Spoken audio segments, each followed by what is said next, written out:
Ethan stared at the email on his screen for almost 5 minutes before he realized what had happened. The project review was supposed to explain why the company's biggest software launch had failed. Instead, one sentence near the bottom changed the entire story. His manager had written, Ethan was responsible for coordinating the final implementation timeline. The problem was that Ethan had never owned the timeline. He had only been asked to track updates from different teams.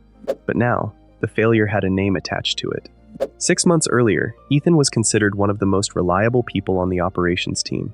He was the person managers called when a project was falling behind because he knew how to organize chaos.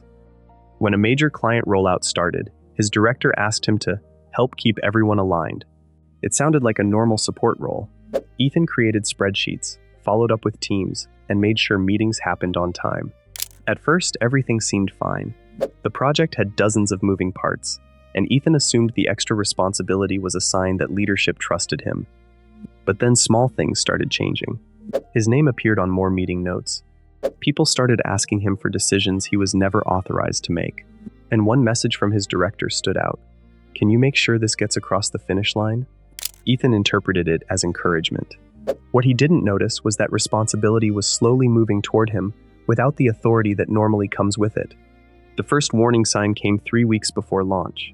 A development team missed a critical deadline. Ethan reported the delay during a status meeting and asked whether the launch date should be adjusted. The response was simple: let's stay focused and find a way to make it work. So Ethan did what many dependable employees do. He tried to solve the problem instead of challenging the structure around it. He worked longer hours, pushed teams for updates, and documented risks. But he was not the person approving budgets, setting priorities, or controlling technical decisions. The project continued moving forward with problems that were visible to everyone involved. Then the launch failed. The client experienced major issues. Internal teams blamed communication gaps. Leadership scheduled a review meeting.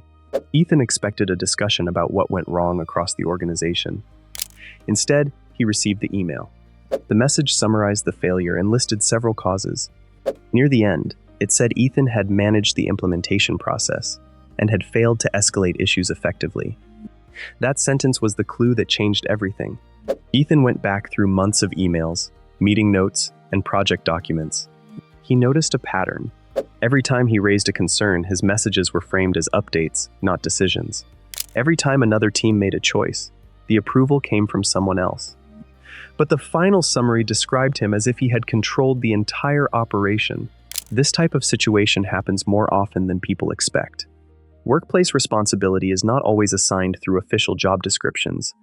It can develop through repeated requests, unclear ownership, and informal expectations. Research on workplace accountability has shown that unclear roles and responsibilities can create confusion, especially in complex team environments. The person who coordinates information can gradually become mistaken for the person who owns outcomes.